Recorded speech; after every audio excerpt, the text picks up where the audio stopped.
tú que no lo cuentas, pero eso es lo que tú ves en Euphoria. Pero para mí no tiene nada que ver, por ejemplo, con Élite. Para mí Élite está asentado en una mentira que te han intentado colar como realidad, porque te hacen creer que la gente pues viste así, como Rebelde Way, ¿no? Que iban así vestidos, y al final lo que hacen es una historia de adultos, trasladarla a un ambiente adolescente y la interpreta pues gente más joven. Sí, yo creo que si algo tienen en común Euphoria y Élite es como que coinciden en ese punto de espectacularidad, ¿no? Sí, que eso sí. Tiene que hacer al final el formato adictivo, porque si no... pero bueno, que en Euphoria yo también quitaría la parte de las animadoras y los Pero que no te he convencido, no. Te he convencido. Si levantamos la primera capa de Élite, yo no sabría decir qué moraleja encontramos, pero porque para mí es como que sigue siendo ahí un Romeo y Julieta trasladado a serie teen, que es una historia de amor de clases que personalmente me mosquea bastante. O sea, es como, esto ya está pasado. Está pasado, o sea, hablad de otras cosas, que hay mucho de lo que hablar en la adolescencia y puede ser muy interesante, como para que os centréis en esto, que es una... que no, es que no. Y para mí Euphoria pues tiene muchas capas, nos recuerda pues cómo las cosas más dramáticas para las y los protagonistas pueden de repente convertirse en parte de un juego y de un show de usuarios de internet. Claro, es que aquí la era digital está claro, ahí. O sea, en el primer capítulo hay un speech de Rue sobre cómo la peña filtra vídeos y eso lo acabamos de ver muy recientemente con casos reales, ¿sabes? Y que no tienen ningún respeto hacia esa persona a la que sea, porque te parece gracioso, o sea, te conviertes en espectáculo de repente. Y claro, no tenemos en cuenta, y aquí se habla de las consecuencias que tiene que se filtre un vídeo así. Pues es un poco Black Mirror. Sí, desde la vergüenza. En Nación Salvaje también pasa. Y bueno, algo que nos planteaban también los Javis en clave de humor, pero el hecho de tener vergüenza y de que pensar que todo el mundo sabe algo de ti y que todo el mundo está hablando a tus espaldas, eso es súper doloroso. Y yo creo que eso en Euphoria, desde el primer momento, te lo marcan.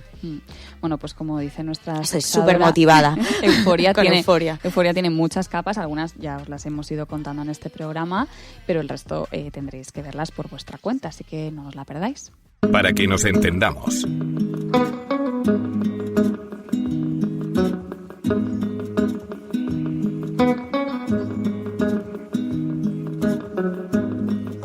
Hamada se define como un terreno desértico que consiste en un área plana y rocosa, principalmente desprovista de arena. Entre los saharauis se usa también como expresión de vacío o falta de vida. Hamada es también el título del documental que el cineasta gallego Eloy Domínguez Seren estrena esta semana y con el que hemos tenido la ocasión de hablar. La película se sitúa en el campo de refugiados de Tinduf, en Argelia, para poner como protagonista a una de las comunidades más olvidadas del mundo, el pueblo saharaui.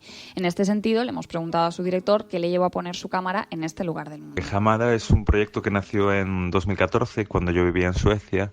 Yo había conocido este conflicto desde pequeñito ya y me había informado mucho, había conocido incluso a niños saharauis que habían pasado veranos en Galicia, de donde yo vengo. Y en ese año, en 2014, yo me enteré de que había una escuela de cine en uno de los campamentos, en el campamento de Bushtur, y que estaban buscando un profesor de cine voluntario. Entonces yo me ofrecí, envié una carta de motivación, me seleccionaron y en ese momento dejé mi trabajo en Suecia para irme 2 meses al Sáhara. Lo hermoso de esta experiencia es que fui profesor de la primera generación de jóvenes saharauis que tenían acceso a cámaras y a material audiovisual. Y fue ahí así como me fui involucrando en la comunidad, sobre todo fui conociendo a muchos jóvenes, no solo alumnos, sino vecinos, vecinas, gente que de algún modo se relacionaba con la escuela, pero también con el hospital donde yo también colaboraba. Y poquito a poco fue como entablamos una relación de amistad, de confianza y de mucho interés mutuo, de autodescubrimiento, de descubrimiento mutuo. Y poquito a poco así fue desarrollándose el proyecto. Lo que podría ser un relato político lo es también personal, porque el punto de vista viaja en ambas direcciones y se detiene en Shid Ahmed, Zahara y Taher, 3 jóvenes con mucha energía, sueños y ambiciones que rompen con la quietud del lugar que habitan. Cuenta Eloy que el proyecto en un inicio era hacer un retrato de la comunidad saharaui a partir de sus relaciones con los coches. Que luego, esto es algo súper bonito, además. No, y que aparte sí que en está súper presente en la luego historia. Al final también está muy presente. Todo el rato en sus conversaciones sobre que es mejor un Land Rover o un Mercedes. y que un Land Rover te vale para todo. Es lo mejor que te puede pasar en la vida, un Land Rover. Bueno, que al final es una paradoja si pensamos que en realidad esos coches a ellos no les van a llevar a ninguna parte, ¿no? Y que esa comunidad pues lleva 40 años anclada en el mismo sitio.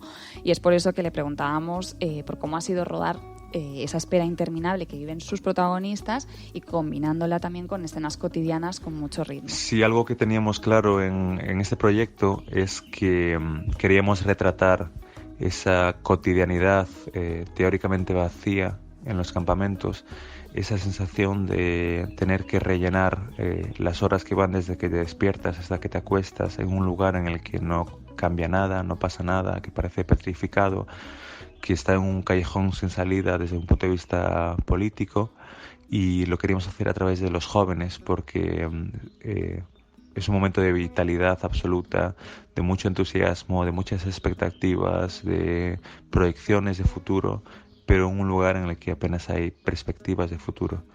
En ese sentido, estar con esos personajes tan enérgicos, tan vitales, nos hizo comprender que incluso en un lugar en el que no hay oportunidades, la creatividad y el ánimo de esos jóvenes hace que se las inventen, que construyan y reconstruyan su día a día.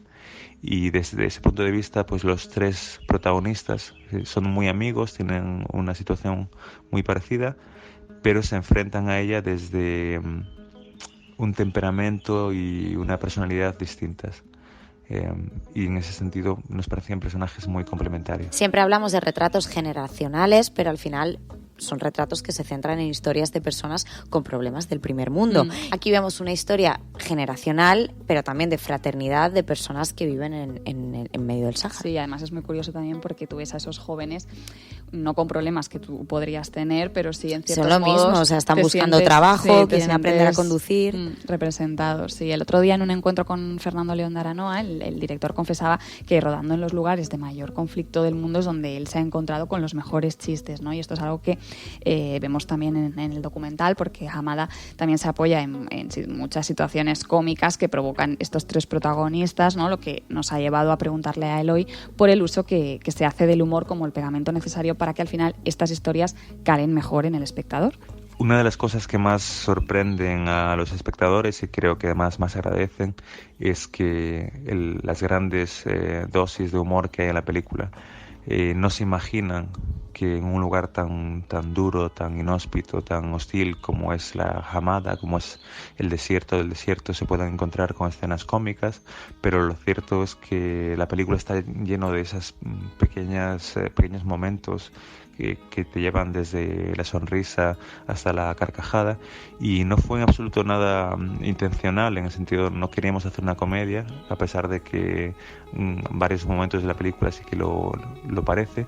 Simplemente es que el humor es algo intrínseco no solo a nuestros protagonistas, que insisto son jóvenes, sino a la propia comunidad saharaui. La primera vez que yo llegué allí, de hecho yo vivía en Escandinavia, vivía en Suecia, podéis imaginaros el contraste tan fuerte en cuanto a temperamento, en cuanto a proximidad e incluso a calor humano que me encontré. Y una de las cosas que más me llamó la atención fue precisamente esa capacidad de reírse de sí mismos, un humor muy irónico, muy punzante, a veces un humor muy negro, y la película afortunadamente pues también incorpora todos esos momentos y crea de ese modo además aún más empatía con los personajes. Este humor puede que incluso sea de algún modo un mecanismo de defensa, pero lo cierto es que son gente joven, que quieren pasárselo bien, que tienen aspiraciones semejantes a las de los jóvenes de cualquier parte del mundo, y los tres personajes en ese sentido son fascinantes y admirables. La película se contextualiza en un conflicto en cierto modo bastante presente en la agenda mediática de países occidentales, con la crisis de los refugiados ocupando los telediarios. Aunque ya sabemos que la ocupan porque les llegan a sus costas, no porque se estén preocupando del conflicto saharaui. Y lo que nos preguntábamos es, ¿a dónde llega el cine que la tele no llega y qué puede hacer para contribuir en la desnarcotización de la conciencia colectiva? Sí que es cierto que en los últimos años se ha puesto un importante foco mediático en lo que se ha llamado la crisis de los refugiados, y yo considero esto importantísimo, no solo para concienciar a la opinión pública, sino para movilizarla, para llamarla a la acción. Pero en el conflicto del Sáhara Occidental yo creo que existe desde una falta de atención grave hasta un determinado desinterés, y me atrevería a decir que en algunos casos directamente olvido.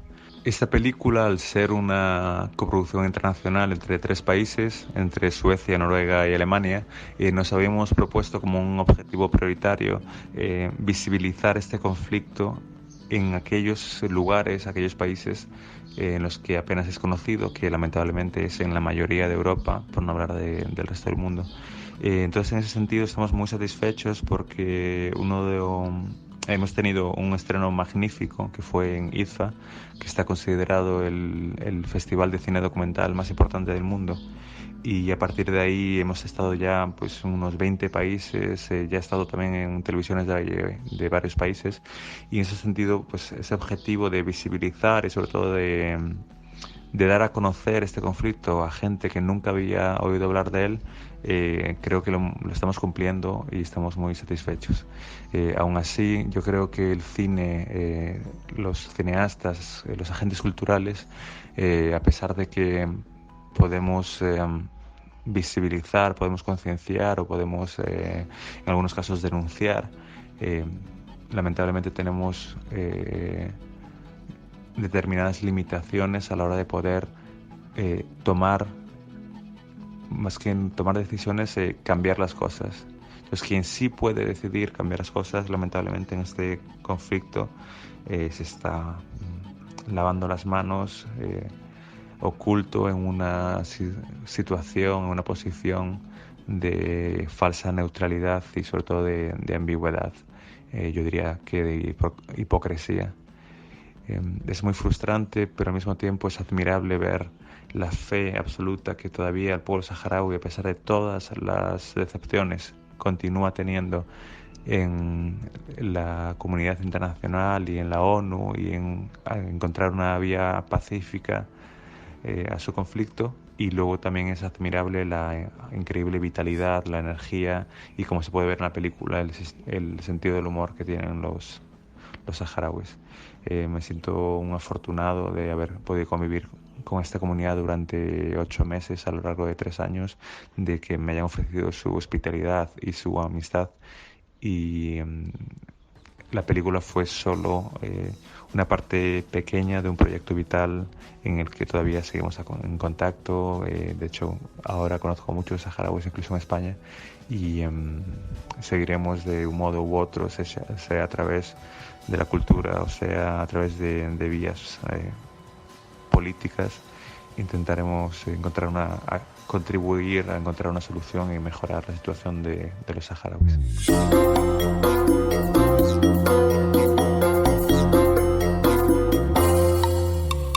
Y hasta aquí el programa de esta semana. Os recordamos que podéis seguirnos en nuestro Instagram y en Twitter en _entendidas. Donde podréis enviarnos también vuestras respuestas al reto de la semana o a nuestro email info@lasentendidas.com. Hasta la semana que viene. ¡Adiós! Las Entendidas, un programa de Alexia Guillot y Adriana Cabeza. Escucha todos los programas en plazaradio.es y en valenciaplaza.com. Suscríbete a nuestros canales en Apple Podcasts, Spotify, iVoox y Google Podcasts. Descarga la skill para Alexa de Plaza Radio o envía un WhatsApp al 605 66 36 70 para recibir cada nuevo episodio. También puedes seguirnos en Facebook, Twitter e Instagram. Pero que yo ya digo penes y no pasa nada. ¡Uy! Dice penes y no pasa nada. Es dice. verdad, yo estoy muy abierta ahora.